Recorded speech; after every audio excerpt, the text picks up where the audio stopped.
Hey guys, JB here with Marketing 360. I'm here with Becky Ross, who really is an expert when it comes to email marketing and just has tons of experience with email marketing at a small scale, at a big scale, with lots of different types of businesses and verticals. So wanted to pull her on today to talk about some power tips that you guys can take back to the fort when it comes to email marketing to really hopefully grow your brands in the new digital world. So Becky, good to have you. Awesome. Thank you so much for having me today, JB. Really appreciate it. Absolutely. So Becky, I'm sure there's about a million things we could talk about when it comes to email marketing, but maybe if you had an audience of small business owners out there and you just wanted to share some of the really key things that you've identified over the years, what would be those things? Yeah, absolutely. So when I talk with clients, and I'm a small business owner myself, so that always helps me to put this into perspective. Um, Email is one of those things where on the surface, it's pretty simple. You're going to send some emails. But once you start kind of peeling back those layers, it can become a little bit complex. So I always like to kind of think about it in 4 categories. The first one is, who are you going to send it to? What are you going to send? When are you going to send it? And then the fourth piece is, what are the results? And what do we want to take away from, what did we learn that we can do to make this better the next time? So the first one that you might notice I put very number 1 on the list is, who are you going to send it to? And this is a little bit interesting because oftentimes when email, we think about us as the company and what message do we want to push out into the world. But when we flip that and we start making our focus be who's going to receive this message, that ultimately helps set us up more for success. We may be sending an email to 5,000 people or maybe 50 people, but to that one person, we want them to feel like they are the only person that we emailed today. So when we start with our focus on who are we going to send the email to, that's really helps us to get that personalized experience that will ultimately help with better email results. So the first thing there is, how do we find these people? And I know, JB, that's something that Marketing 360 has always done really well. And I know there's tons of other videos on this channel all about how do you kind of get people into your ecosystem and capture their email address. One that I just want to highlight is, in today's day and age, email is almost a currency. If I'm going to give you my email address, I kind of expect something in return for that. So on a website, you might consider ways to get people to leave you their email. That might be sign up here for a special offer. It might be put this in to get a special download that tells you how to fix something yourself or do some special thing all on your own that has real value to it. Or it might be as simple as just asking, put in your email address so that we can email you. It's surprising how far that really goes. Have you seen results with that too, JB? Oh, absolutely. Yeah, super effective. And I like the comment about email being a currency because it also goes the other way in my mind. Capturing an email is almost like a mini sale to a certain extent. Like there's value there. So a lot of small businesses try to do marketing and just skip right to the sale, but maybe step 1 is just capturing the email and giving them some amount of value in exchange for that email, which is payment essentially for that value. And now you have that email that you can tap into forever into the future, hopefully. So it's a great point. Yeah, absolutely. And I think that in the days of purchasing lists, of going to the internet and scraping lists, those days are far behind us. We definitely don't do that anymore. Today, with everything being so digital and everyone expecting this really personalized online experience, consumers are very savvy and they know and they'll remember whether they gave you your email address or all of a sudden if you're just showing up in their inbox unannounced. You don't show up at a friend's house unannounced anymore. You always text them before you come. And email is kind of that same way. We want people to want to get our emails. The more that we have that, then we're going to see success with the whole rest of our program. So really laying that foundation, let people opt into you, let them give you their information. If you have a brick and mortar location, or if you interact with consumers face to face, have collecting emails be part of your regular process.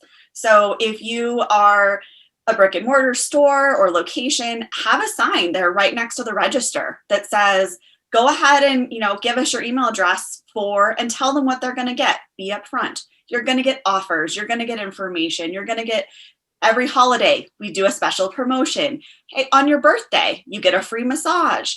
Whatever that is, really just go ahead and be really upfront about that. That's a great way. And then if you're in person, just ask.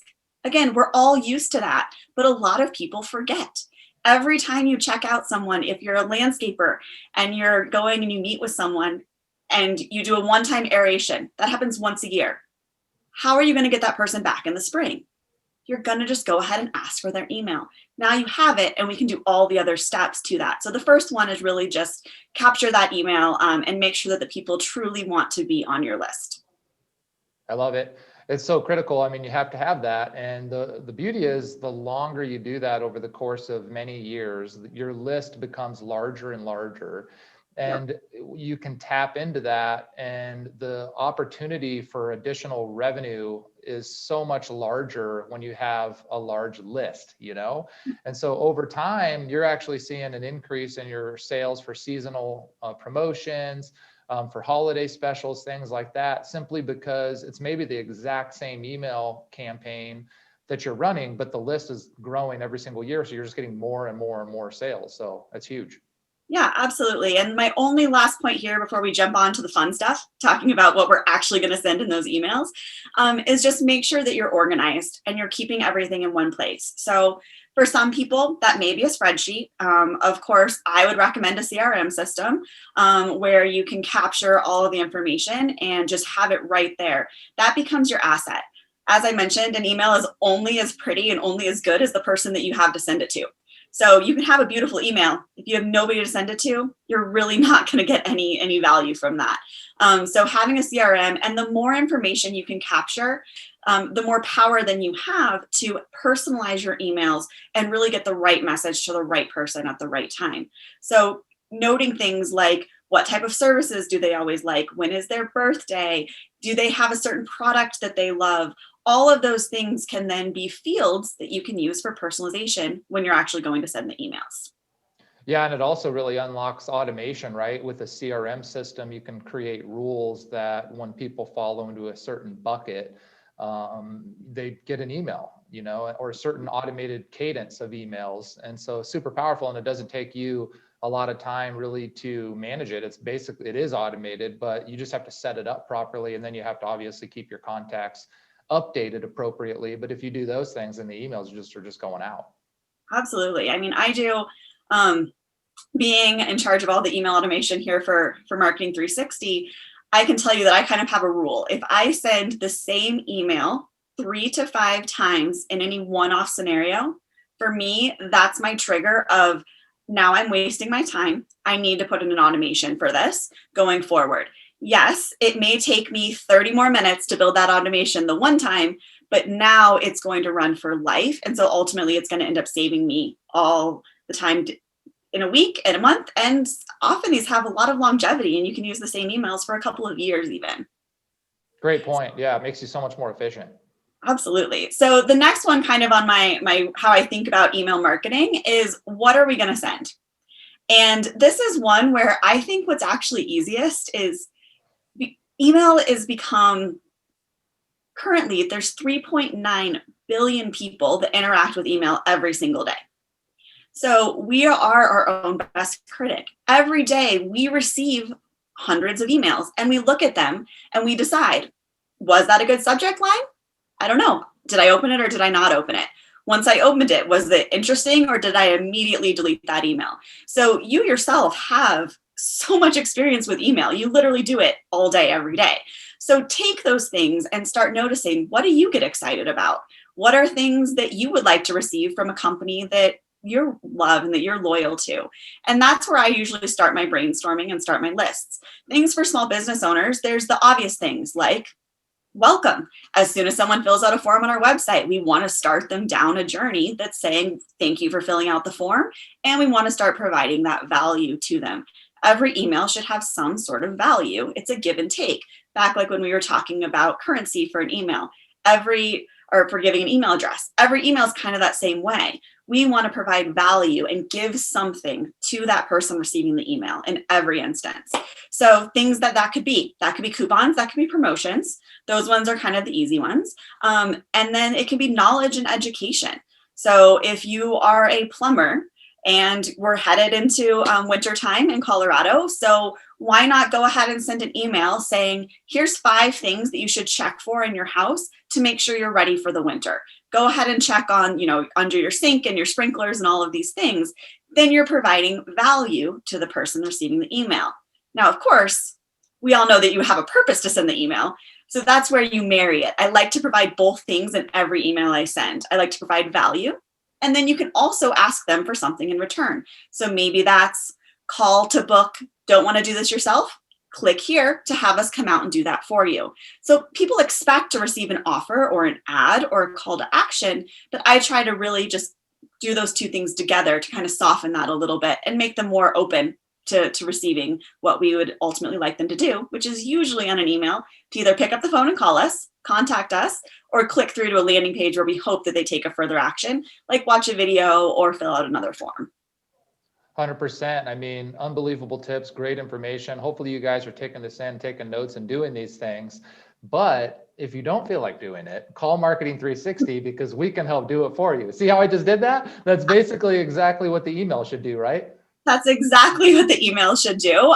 Obviously, we practice what we preach here at Marketing 360, but it's amazing. It truly works. And it also stands you out from your competition. Imagine that you, as we know, when people go and are looking for a new service or going out and shopping or all doing some online e-commerce shopping, typically people visit 5 to 7 places. They fill out 5 to 7 forms. They visit 5 to 7 websites. So as you can imagine, they're now going to be receiving emails from 5 to 7 companies. So what is going to make you different than those other people that are reaching out to them? And often it's providing value. Make it, as I said, the very first tip, make it about them. Don't make it all about you. And that will show your true, authentic self, who you are as a company. And that goes so far. The only other thing I really want to talk about here is, again, just think about all the different ways that there's always something. There's a funny holiday every month. There's always something seasonal that's going on. There's always something in the news. The best emails are going to be relevant and timely to something that's going on right now. So just taking a simple 5 minutes to open up, we don't open newspapers that often anymore, but just opening up your favorite news website and seeing what's going on in the world can really help to kind of get that creativity going and have instant things to send. And then the other area, which we're going to talk a little bit more about automation, is talking with your sales team, talking with your other employees at your company and seeing what are things that they do for every single lead. Are there certain emails that they send every single time? And maybe they have a cadence. Maybe they always send the first one on day 1 and the second one on day 5. Those are the places where you want to start looking for those automation opportunities. Anything like that, you can go ahead and if you have a CRM that's built into your email automation tool, you can set up a journey that simply says, when someone does this, send them this email. After a certain amount of time, send them another one. If they take an action on that, wait, and then send them another one.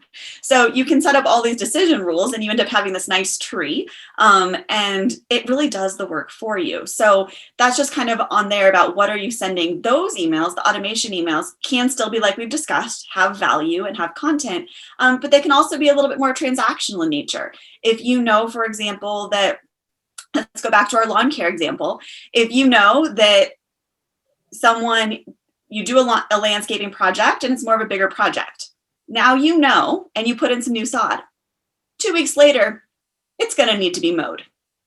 So in case for some reason you didn't lock down that sale right there in the moment, now you could put them in a cadence that starts getting them prepared because you know those things are going to happen. You know that their trees are going to need to be trimmed at a certain amount of time. So you think about that starting point and then you can set these key times out and you can go ahead and do it all at once. So you never have to think about it again.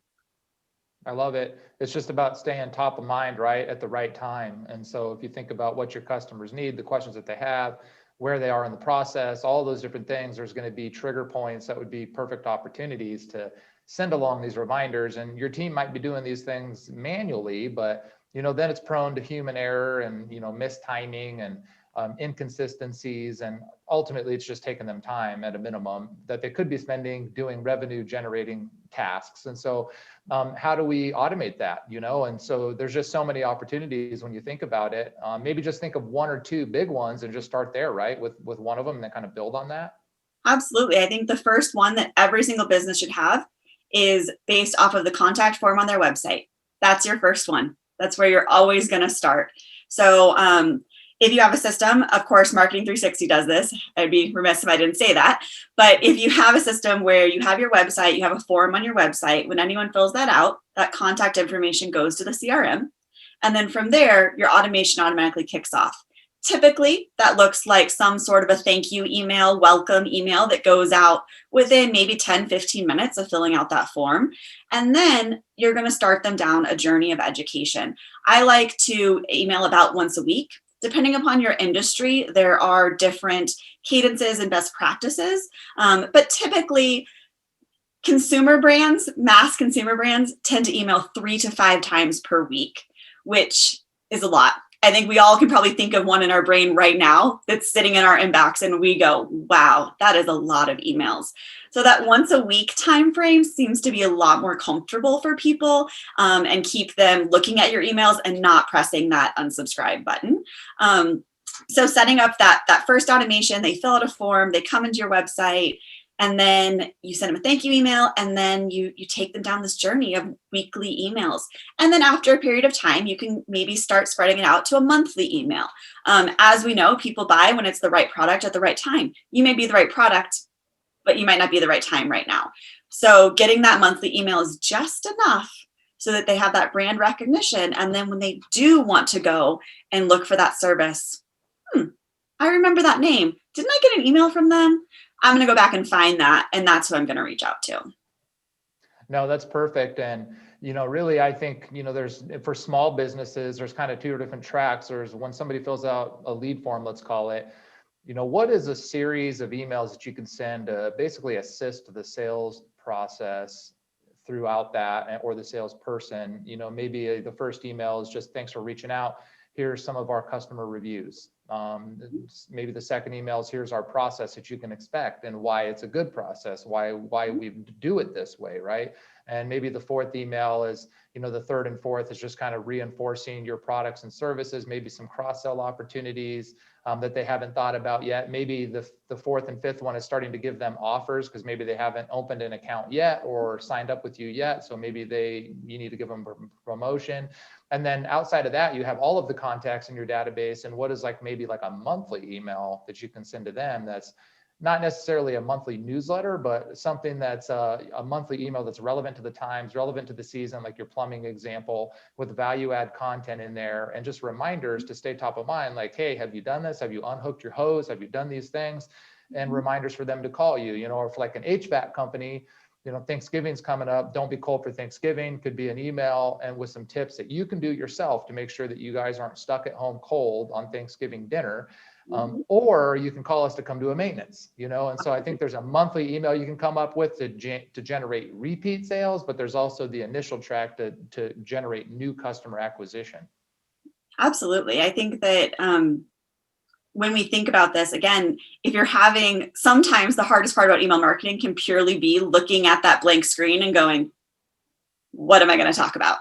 Right? So I think those are all great ideas and tips. And then also, like you said, talking to your sales team or your customer service team and seeing what are the questions that they get asked over and over again. FAQs can be an amazing place to start. And I'm not saying you have to write an email that says question, answer, but let's say that everyone is always asking about, what's your deliverability time frame? That's a question that small businesses get a lot. So if you're a service-based business, if I decide to go with you, how long is this going to take?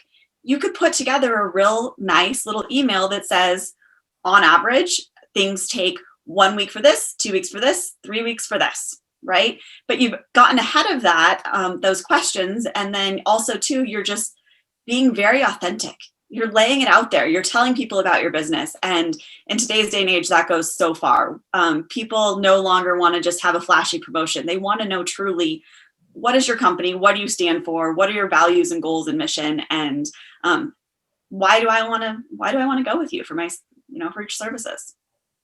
Absolutely. And I think your very first tip really helps us generate value, right? Because when you think about creating content for who is receiving it, as opposed to just pushing your message, I want to push this message out. but rather, what are they going through right now? Are their kids going to school now, or are they getting out of school? Is Christmas coming up? Are they thinking about how they're going to handle that? Like, just try to put yourself in your customer's shoes. What are they going through? And then how can you help them navigate that and provide them good insights and information on top of that so that there's value? Because if there's not value, they're going to do what? They're going to unsubscribe, right? Which is bad. Yep, they're going to unsubscribe. So the whole concept of bringing value and be relevant, those, if you focus on those two things, you will produce good content that people will engage with, and that you won't get those dreaded unsubscribes or spam buttons pushed. Always a dread for an email marketer, for sure. So then the next thing that the next kind of big area is, when are you going to send these emails? And we've talked about that a little bit in the automation world. So getting people expect that first email now. So whether that's the first email after a sale, if it's a retail and you're in store, or after making a sale on a website or a service-based business, people expect an email. So the first email that you send after any sort of transaction, whether that's they actually purchase something or a transaction of them giving you their contact information, we want that first email to go out pretty quickly to kind of establish that relationship. We also want that first email when your brand is still top of mind, so that they see it, they recognize it, and they go, oh, I like this. I'm going to keep this coming into my inbox. If you're really lucky, they may even add you to their contact list or star you to say that they want to tell the system that they want to make sure they're always receiving your emails. So that's kind of the first one we need to pay attention to. And then there are certain days of the week and certain times that people are more likely to open their emails. And again, this is one where I can tell you industry standards. Industry standards are typically Tuesdays, Wednesdays, and Thursdays. But I tend to be someone where industry standards are great, but I tend to focus more on your business. So think about, again, going back to that first topic, think about the day in the life of people you want to reach out to.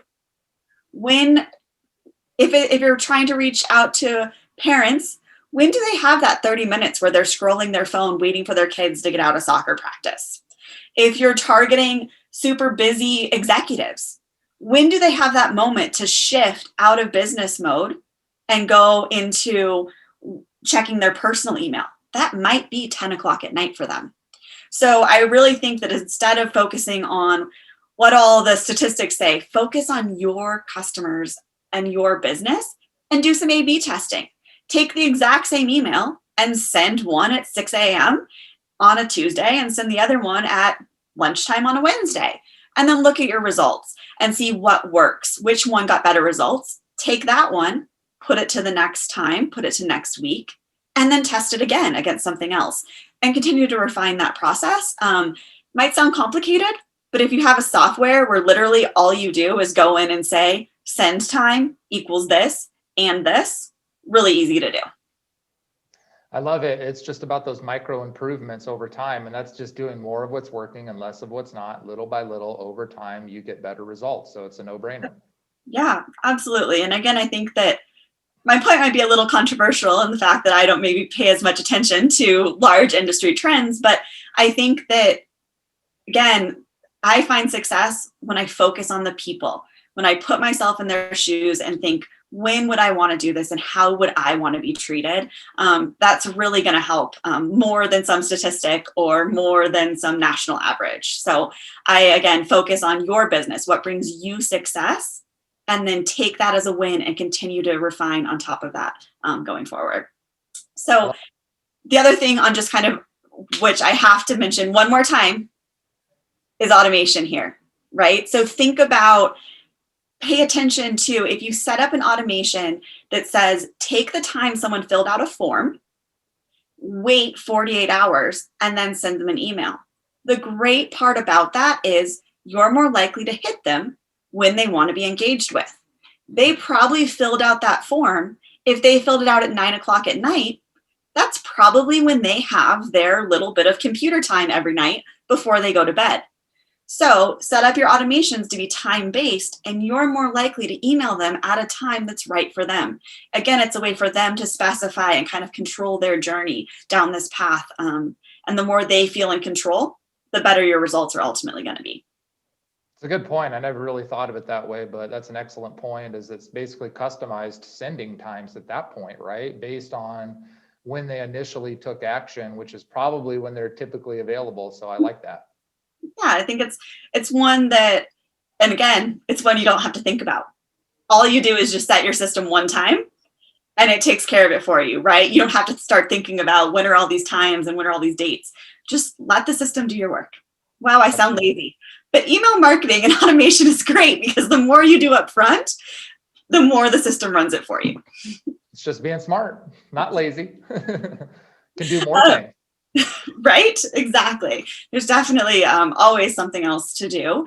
And then the other thing about when to sending to, especially if we're talking about e-commerce businesses, is we want to be thinking about things like cart abandonment and sending those follow-up emails and all of that. People have kind of this expectation that if they cart something, they're going to get an email. I recommend waiting enough time so that they're not just expecting you to get that right away in the next 5 minutes.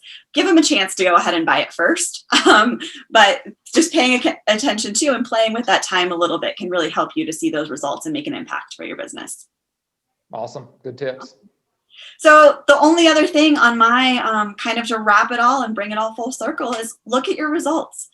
We've mentioned that a couple of times, but very important that as we continue to send things, we take a minute to pause, don't jump to the next one, and look at how that performed and what things can we learn about that.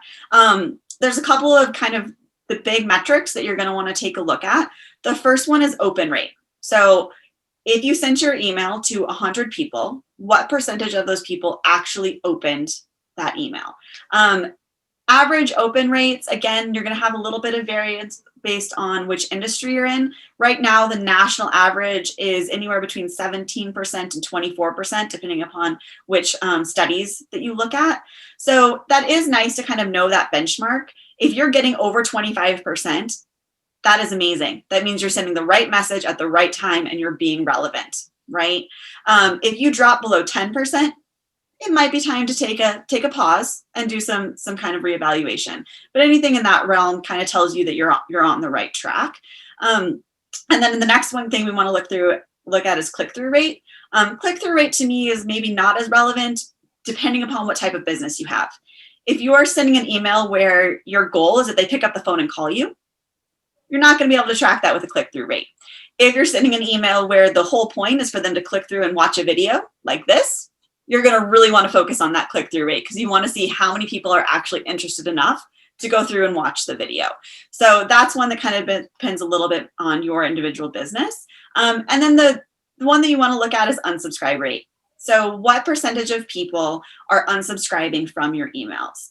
On average, the national average right now is anywhere between 0.1% and 0.49%. So if you got an unsubscribe rate of kind of 5% and under is deemed acceptable. We really want to be kind of under that 2% mark.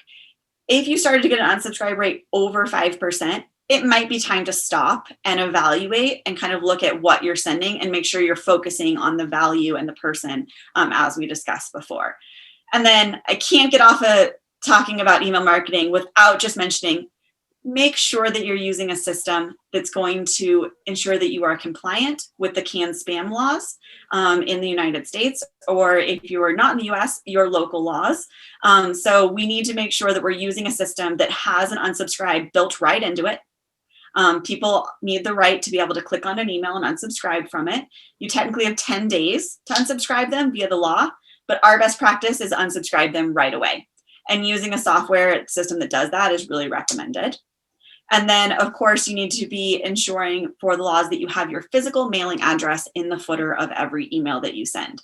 So again, using a software where you can just put it in one time and forget about it and never have to think about it again is really ideal in that situation, because we always want to make sure that we're following those laws. Absolutely. All great points. And, it's so key to find a system that works for you. And if you don't have one, you're not sure, like Becky said, check out Marketing 360, the CRM, the automation tools and everything. And even, when you were talking about clicking, I was thinking even that's an automation opportunity, right? Because based on what they click in the email could put them down a different track. So maybe you sell 2 vacation homes, one in Hawaii and one in California, and you have an email that, has both of those. If they click the Hawaii one, now you just continue following up with Hawaii, availability type information. So that's just one idea, but having a system that allows you to do that is a game changer. So definitely look for that. Absolutely. I can't imagine going back to the beginning of my career where there was no such thing as automations and I was sending every single email as a one-off, keeping track of the list and who needed to receive what. Wow, it was a nightmare in a corporate setting. I couldn't even imagine in a small business setting. So really just making the system do as much work for you as possible is the best. And then having one system where it's all together. I can't stress the importance of that enough. Having the CRM talk to the email tool and even be the same tool ideally is really the way to go. Otherwise, you're putting back in that personal touch, which is really, you have to go in and adjust the software every time. And we don't want that. We want you to do it one time and forget it. I kind of sound like a cooking show now, set it and forget it. But really, we do want to do that in marketing automation. The easy bake, right? Absolutely. Easy marketing. Yes. But awesome, Becky. Well, I really appreciate your time today and all the great insights and feedback and ideas. If you guys enjoyed the video, please like it, share it with your friends. If there's additional tips that you have, throw them in the comments for other people to see. But we really appreciate everybody's time. Happy marketing and good luck growing your businesses. Thanks, Becky. Thank you.